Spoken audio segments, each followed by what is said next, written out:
In the residential real estate sales contract, you have people say time is of the essence.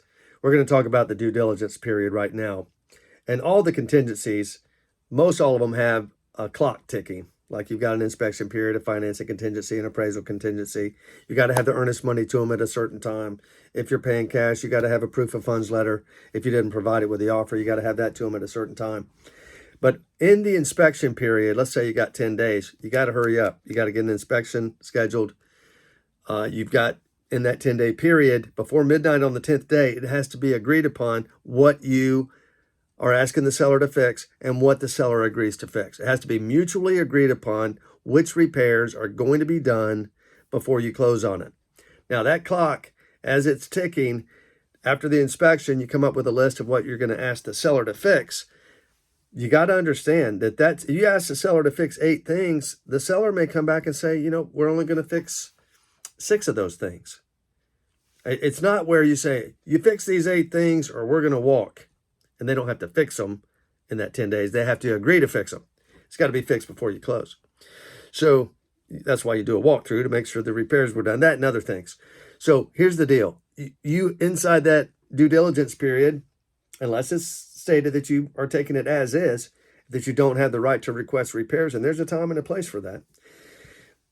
But inside the inspection period, it has to be agreed upon. So the seller says, okay, I'm not going to fix those 8 things you're asking me to fix. I'll fix 6 of them. It's literally, you can negotiate, and you should. I've had people come back, the home inspection will come back with 48 things on it, and they'll ask for all 48 things to be fixed. You're burning up a lot of time doing that. The seller is not going to fix 48 things. The better conversation to have before you ask the seller to fix those 48 things is to say, hey, tell us what is a deal breaker. What 6 or 8 or 10 things are the most important thing? Let's ask for those things. Let's don't ask for silly things like cleaning out the gutters or changing a light bulb. Come on. Welcome to home ownership, right? So when you ask the seller to fix those 6 or 8 things, the seller has the right to counter back and say, nope, out of those 8 things, I'm only going to fix 5 of them. This is very important that buyers, once they go under contract, the deal could still be lost if they ask the seller to fix more than the seller's willing to fix, right? So the buyer comes back and says, hey, I want you to fix these 8 things. The seller can say, I'll fix 6 of those things. Let's say one of them is a cracked sidewalk, which, by the way, as far as concrete goes, there's 2 kinds of concrete. Concrete that is cracked and concrete that hasn't cracked yet. Concrete cracks. In fact, when they pour the concrete, they put lines about every 4, 5, 6 feet because they're hoping it cracks there. Concrete cracks. Anyway, so they say, you know what, we'll fix these 6 things, but that cracked sidewalk thing, if you want us to fix it, we're going to need another $1,000 earnest money. And if you don't close, we're keeping that, because the next guy, if you don't close, the next guy might not care about the cracked sidewalk. So let's take that one off the list. Let's fix these other 6 things. The point of all, and they can even come back and say, if we fix these things, the contract price goes up. If we fix these things, the seller paid closing costs are going to go down.